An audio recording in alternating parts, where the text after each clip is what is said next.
ñëw fi di déclaré leen ci mairie bii kon Parcelles dina fi am tur kontaan ci seen mobilisation waaye bettu ñu ndax depuis ay années suñu bëgg Parcelles toujours nii lay mel balaa may gën a xuus ci ëmb dafa am lu mu wax léegi dañuy nekk Grand Yoff mu am lu ma ci bëgg a jubbanti lu ndaw rek parce que dama wax ci li nga xam ne mooy accord de pêche yi amoon suñu diggante ak Union européenne moo wax ni accord bi dafa concerné woon poulpe waaye bu poulpe bi accord bi mi ngi doon porté sur le thon produit bi ñuy wax thon nga xam ne yéen ñëpp da ngeen koy consommer léeg-léeg ñu bëri taamu ko ci ndekki ak yu mel noonu muy produit bu am solo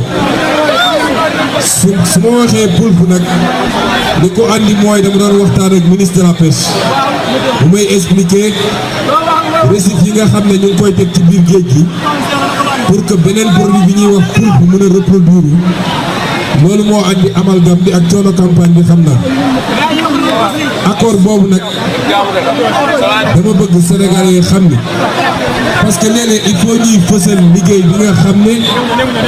liggéey bu am solo la ci koom-koom réew mi te gouvernement baa ngi koy def te bu leen yaakaar média yi nga xam ne yéen ñëpp xam ngeen ni média wu Sénégal la ci ëpp ci ñoom bu leen yaakaar ni ñoom ñooy fësal liggéey gouvernement bi tey liggéey bu rafet boobu nga xam ne def nañ ko ci électricité bi duñ ci wax mais accord bi ci li gën a gàtt rek ñoom dañu ne woon sénégalais yi du ñu napp thon parce que du suñu aada waaye sénégalais yëpp ay consommé thon ñoom ñu ne lañ leen bàyyi ñu napp ko waaye ñu ngi leen jaayoon ñun Sénégal kilogramme thon bi à 170 francs te ñoom buñ ko wàccee Europe sans même transformer ça ñu ko doon jaayee à 10 500 francs est-ce que seet ngeen liñ ci doon perte luñ la naxee nga jaay leen ko fii thon bi kilo bi 170 francs te ñoom buñ ko wàccee Europe balaa sax ñu koy transformer ñu ngi koy jaayee 10 500 francs mbokk yi dañ ñoo yàgg nax dañ ñoo yàgg utiliser moo tax mënuñoo am lu créer emploi pour yéen jeunes liggéey boobu la ñu commencé liggéeyu réappropriation de notre économie nationale de nos ressources naturelles loolu il faut que Sénégalais yëpp jàpp ci moo gën suba ngoon ñu naan leen diw wax na lii diw xas na kii dama bëgg désormais saa su ngeen xëy seet leen lan mooy li ñu def ci lu am solo te gouvernement bi def ko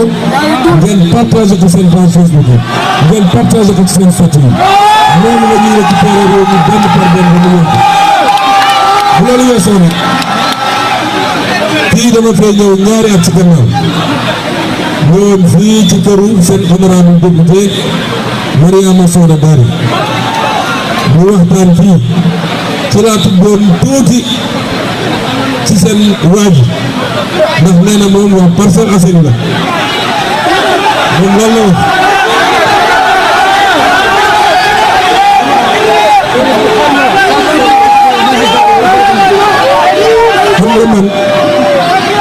xam nga man dama xam Parcelles Assainies xam nitu Parcelles Assainies xam ko ci njub xam ko ci fit xam ko ci dëgg moo tax waa ji su ne waa Parcelles la rek man dina ma jaaxal wala man dina ma jaaxal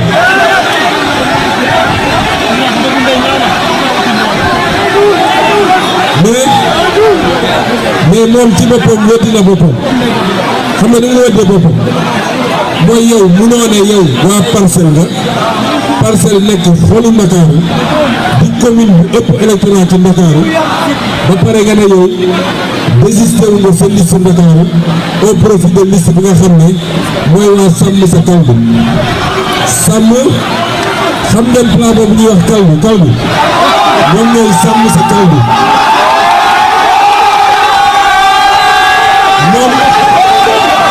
moom su ko nit ki ne ku nga dëkk même yow foofu mooy sa base mais xanaa tey duñ fa am liste mais nga décidé pour beneen liste loolu rek weddi na boppam wane na ne moom du waa Parcelles Assainies ñun de Pastef dañoo gëm ni ñun waa Parcelles lañu moo tax ñu am liste Ndakaaru boo xam ne député Parcelles Assainies mi ngi ci te gëmma ni benn la sax kon waa jooju dama bëgg Sénégalais yi xam ni man dama ko xamantewuñu ak moom naka lañ koy waxee sax dama ko xam comme ni ma xamee sama loxo bi dama bokk ak moom liggéey pendant des années nee na moom moo ma doon jàngal ENA mais ma wax leen dara lu gàtt gis nga bi ñu yoree ENA jàngalu ma fa dara daan na toog 2 mois di ñëw jàngale si mus naa toog ñaari weer parce que dama koy leeral parce que day ngand naan non sama élève la woon moom daf maa jiitu administration loolu rek la jiitu administration ma ñëw fekk ko muy joxe cours bu ñuy wax comptabilité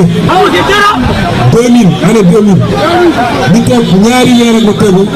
gisul jëmm Amadou Ba chaque jour cours bi bu jotee li may wax nii samay promotionnaire a ngi fi ñoom Adi Gueye ñoom Ousmane Diouf mën nañ ko seede chaque jour bu couram jotee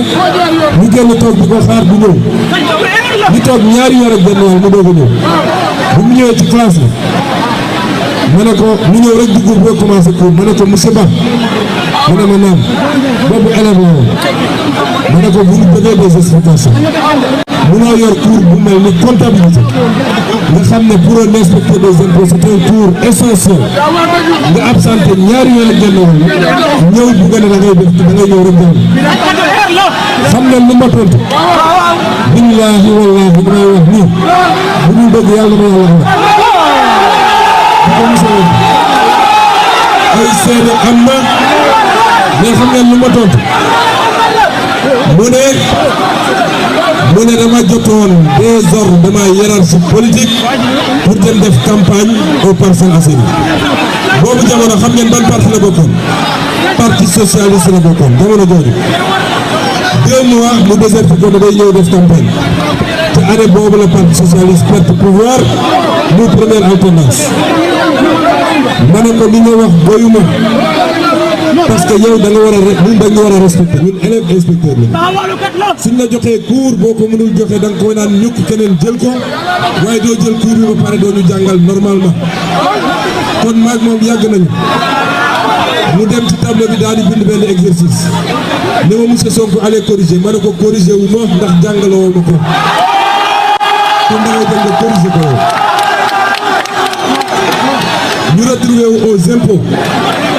ñu retrouvé wu aux impôts moom li may wax xam na ko keneen xam na ko parce que moom ak ñu mel ni ñoom moo taxoon ma créé syndicat impôt ndax lañ daan def ci dossier impôt da ngay dem def sa vérification fiscale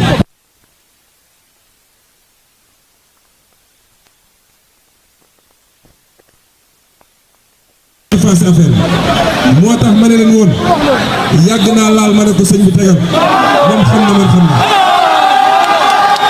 c'est pas un débat personnel mais réew mi dañu war a xool ñan la ñuy dénk lañ nag doy na ci mandarga man nekk naa inspecteur des impôts pendant 15 ans keroog bi ma dàqee parce que dama doon dénoncer li ñuy def sama compte aw ma ci woon 500 000 francs naka la inspecteur des impôts mu ne nekk milliardaire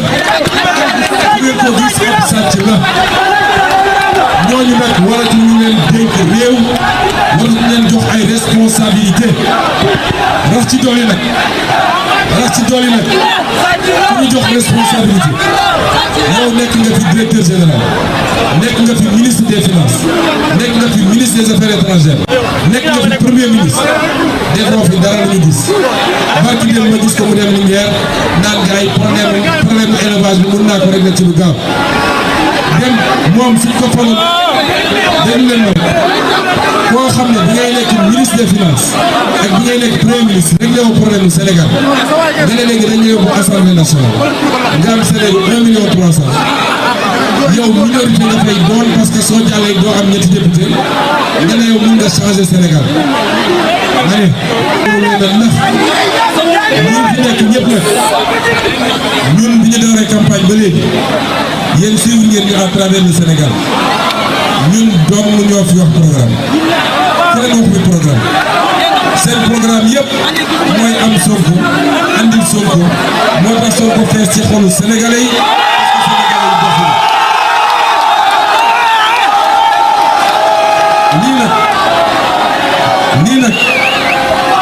nii nag moo tax gis nga gaay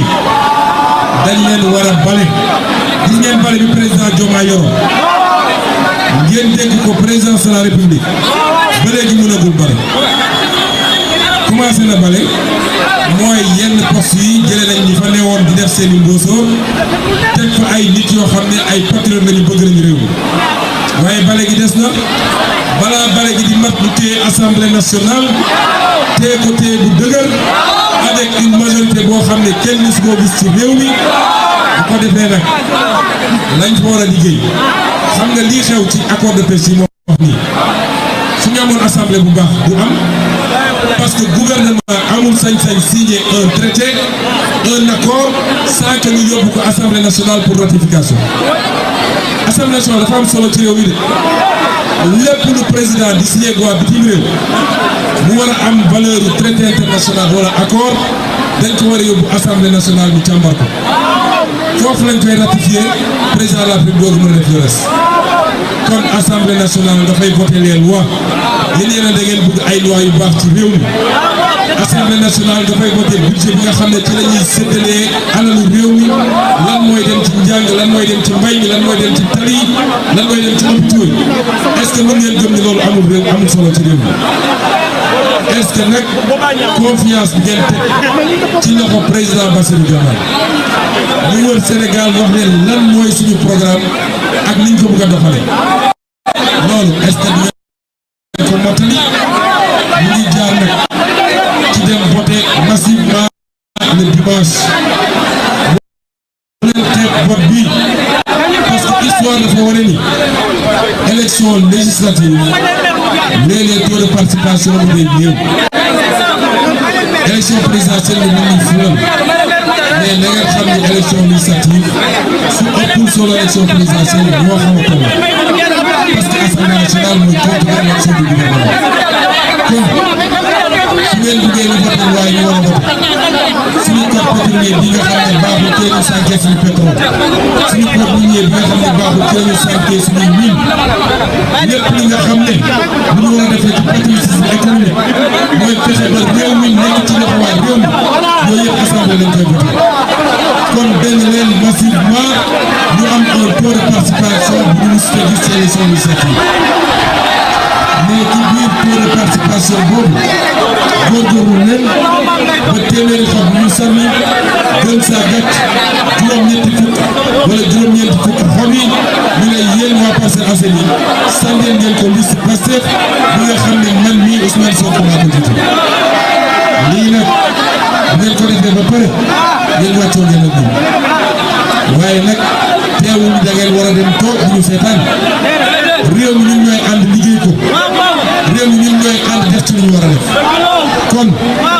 ñu ngi leen di gërëm di leen sant jàmbat yi xam nañ ko problème Parcelles xam nañ ko mooy problème Grand Yoff mooy problème Yoff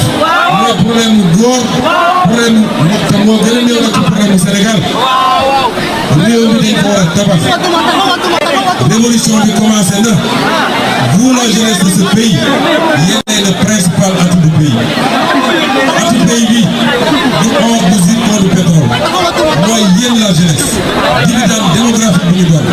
suñu leen may dañu leen war a may ci formation may leen war a may ci encadrement teg leen ci yoon génne ay financement yéen yéen a war a liggéey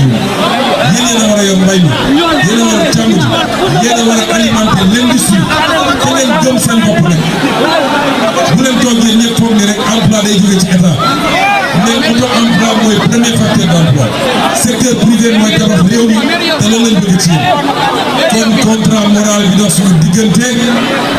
continuer leen topp jàppale ñu te bañ a dégg yàqkat yi bis bu ne ñu posé ay actes yoo xam ne yéen gis ngeen ne réew mi ngi dellu suñu loxo waa réew mi kon nañ ko mottali te le 17 novembre doon na benn acte symbolique mais